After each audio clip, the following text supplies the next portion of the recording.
जो व्यक्ति इन साधनों को इस्तेमाल करना सीख लेता है अपनी इच्छा से, कुशलता से, वो स्वाभाविक रूप से एक असरदार मनुष्य बन जाएगा। इंसान एक संभावना है। आप इसे एक ऊंची संभावना बना सकते हैं। अगर ऐसा होना है तो हमें साधनों पर थोड़ी धार देने की जरूरत है।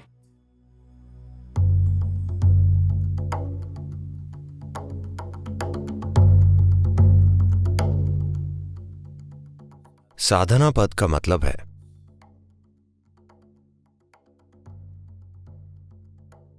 साधन यानी उपकरण, पद यानी वो समय जब हम साधन तैयार करते हैं। हमारे पास कौन से औजार हैं?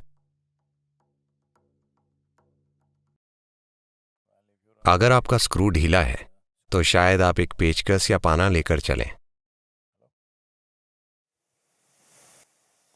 Otherwise, as a human being, the only tools that you have is your body, your mind and your energies. These are all the tools you have. वरना एक इंसान के रूप में आपके पास जो औजार हैं वे सिर्फ आपका शरीर, मन और आपकी ऊर्जाएं हैं। आपके पास यही साधन है। जो व्यक्ति इन साधनों का इस्तेमाल करना सीख लेता है अपनी इच्छा से, कुशलता से, वो स्वाभाविक रूप से एक असरदार मनुष्य बन जाएगा। जो व्यक्ति शरीर या मन या ऊर्जाओं का सचेतन और अच्छा उपयोग करना नहीं सीखते, वे हमेशा सोचेंगे दुनिया में नाइंसाफी है। ओह, दूसरे भाग्यशाली हैं। मैं उससे ज्यादा बुद्धिमान हूं, पर सभी उसका साथ देते हैं। हम हमेशा यही कहानियां सुनते हैं। आप अपने जीवन में असफल होकर कई कारण और फिलॉसफी बता सकते हैं, या आप एक सफल मनुष्य हो सकते हैं। बस यही दो तरीके हैं। बस यही विकल्प है। जिन्हें अपने आप में या दुनिया में सफलता नहीं मिलती, उन्हें हमेशा शिकायत होती है, मैं ऐसा इसलिए हो गया हूं क्योंकि मेरे पिता का बर्ताव मेरे साथ अच्छा नहीं था।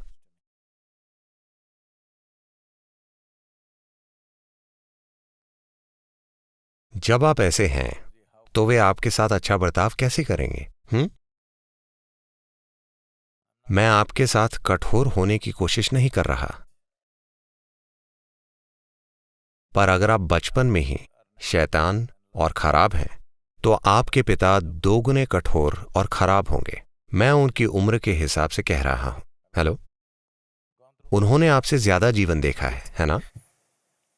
हेलो, शायद जीवन ने उनको आपसे कहीं ज्यादा परेशान किया हो और उन्हें आपको भी झेलना पड़ा।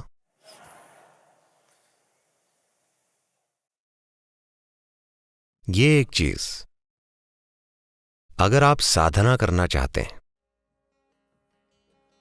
अगर आप अपने जीवन में इन तीन बुनियादी उपकरणों शरीर, मन और ऊर्जा का उपयोग करना चाहते हैं, तो सबसे पहली चीज हम आपके भीतर इसे उतार रहे हैं इनर इंजीनियरिंग के पहले दिन से ही, कि मेरे भीतर बाहर जो कुछ भी होता हो,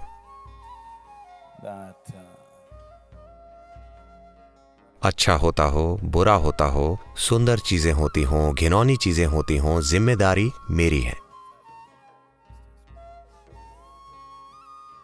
ठीक है? हेलो,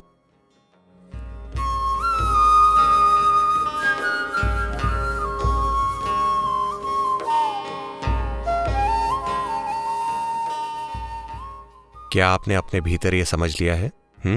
अगर सफलता मिलती है तो वजह मैं हूं, अगर नहीं मिलती तो भी वजह मैं हूं।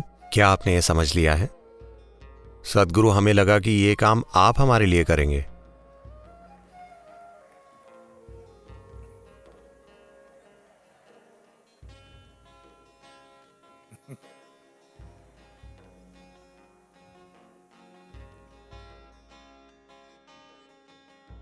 व्यक्ति को अपने जीवन में इसे जल्दी ही ठीक कर लेना चाहिए कि आप खुद अपने जीवन में कभी समस्या ना बने। आपका शरीर, आपका मन, आपकी ऊर्जाएं कभी समस्या ना बने। बाहर कुछ समस्याएं होंगी, पर हम उन्हें संभाल सकते हैं अगर ये कोई समस्या ना हो।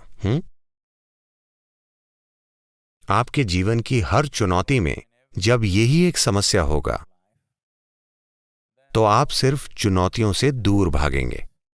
अगर आप चुनौतियों से भागेंगे तो जीवन की सभी संभावनाओं से चूक जाएंगे। आप बस ताइर सदम बनकर रह जाएंगे। क्या वो आपको ताइर सदम दे रहे हैं? उम्मीद करता हूं नहीं दे रहे। सबको पता है कि ये आलस पैदा करता है। तमिलनाडु में प्राइमरी स्कूल, हाई स्कूल से टीचर्स हमेशा देखते हैं कि अगर कोई सुस्त है तो वे कहते हैं, जिसका मतलब है क्या तुम दही चावल खाकर आए हो? तो वे जानते हैं कि यह सुस्ती पैदा करता है। पर सिर्फ विद्यार्थी ही खाकर नहीं आते, शिक्षक भी खाकर आते हैं।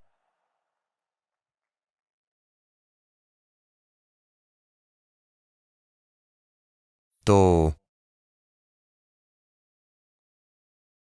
सुस्ती एक शानदार चीज है।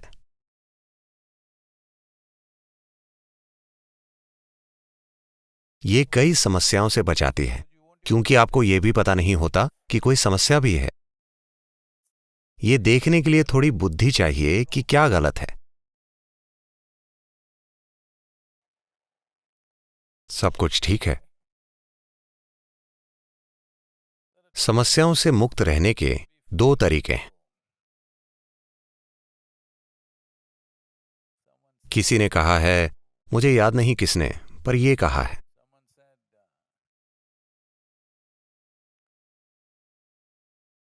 फरिश्ते समस्याओं से अछूते होते हैं उनकी प्रतिभा के कारण, और जानवर समस्याओं से अछूते होते हैं प्रतिभा की कमी की वजह से। पर इंसान बीच में झूलता रहता है और संघर्ष करता है, क्योंकि वो अभी भी एक संभावना है, अभी एक वास्तविकता नहीं बना। इंसान एक संभावना है। आप इसे एक ऊंची संभावना बना सकते हैं या आप इसे निचली संभावना तक धक्का दे सकते हैं। ये इस पर निर्भर करता है कि आप कितने अच्छे से अपने शरीर, मन और ऊर्जाओं का प्रयोग कर सकते हैं। क्या आप उनका प्रयोग करेंगे या क्या वे आपका उपयोग करेंगे? ये एक सवाल है। जब मैं कहता हूं कि वे आपका उपयोग करेंगे, तो बिना किसी पूर्व धारणा के, बिना लोगों को नीचा समझे, बस ध्यान से देखिए, लोगों के जीवन में क्या प्रतिबद्ध है। धरती के ज्यादातर लोगों की जिंदगियां उनके शरीर, उनकी मानसिक जरूरतों, भावनात्मक जरूरतों को पूरा करने की ओर प्रतिबद्ध है। बस यही है। हेलो, उनके पूरे जीवन का आयोजन बस इसी के लिए है। आप इसे बिजनेस कह सकते हैं, करियर कह सकते हैं, परिवार कह सकते हैं, घर कह सकते हैं, पर सिर्फ जरूरतें पूरा करने के लिए, शारीरिक और मानसिक जरूरतें, पूरे जीवन का बंदोबस्त किया जाता है ना? कृपया आप मुझे बताइए, मैं आपकी राय से चलूंगा। आपको मुझ पर विश्वास नहीं हो रहा। यह सही है।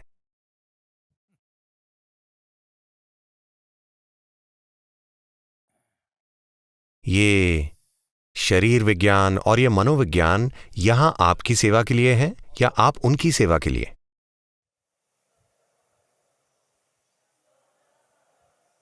हाँ? वे हमारी सेवा के लिए हैं। But most human beings are serving them their entire life. पर ज्यादातर मनुष्य उनकी सेवा कर रहे हैं पूरी जिंदगी। नाश्ता खाते समय वे दोपहर के भोजन की योजना बना रहे होते हैं। दोपहर का भोजन करते समय वे रात के खाने की योजना बनाते हैं। तो बस खाने, मकान, सुरक्षा, एक दूसरे के प्रति भावनाओं की बातें होती हैं। वाकई पूरा जीवन बस शारीरिक और मानसिक जरूरतों के इर्द गिर्द घूमता है। इसे ही सामान्य जीवन कहा जाता है। तो मेरा इरादा है कि आप असामान्य हो जाएं, कि आप अपने शरीर और मन का उपयोग करके इस जीवन का विकास करें, जीवन को गुलाम ना बनाएं। अगर ऐसा होना है तो हमें साधनों पर थोड़ी धार देने की जरूरत है। नहीं तो सुबह 5 बजे शरीर कहता है बकवास, चुपचाप सो जाओ। मैंने सोचा जो लोग मरना चाहते हैं वे ऐसे होते हैं, पर जो लोग जीना चाहते हैं वो ऐसा क्यों करेंगे? हेलो, जो लोग मरना चाहते हैं वे अपनी आंखें बंद करेंगे। जो लोग जीना चाहते हैं उन्हें सूरज की पहली किरणें देखने के लिए उठ जाना चाहिए, इससे पहले कि किरणें धरती तक पहुंचे। आपको सबसे पहले सूरज की किरणों को देखना चाहिए, ना कि कीड़े मकोड़ों को, ना कि पक्षियों को, ना कि घास की पत्तियों को। आपको सूरज की किरणों को देखना चाहिए। रोज अगले 2 सप्ताह के लिए सूरज की पहली किरणें अपने शरीर पर पड़ने दीजिए और देखिए क्या होता है। आप एक बिल्कुल अलग जीवन जिए।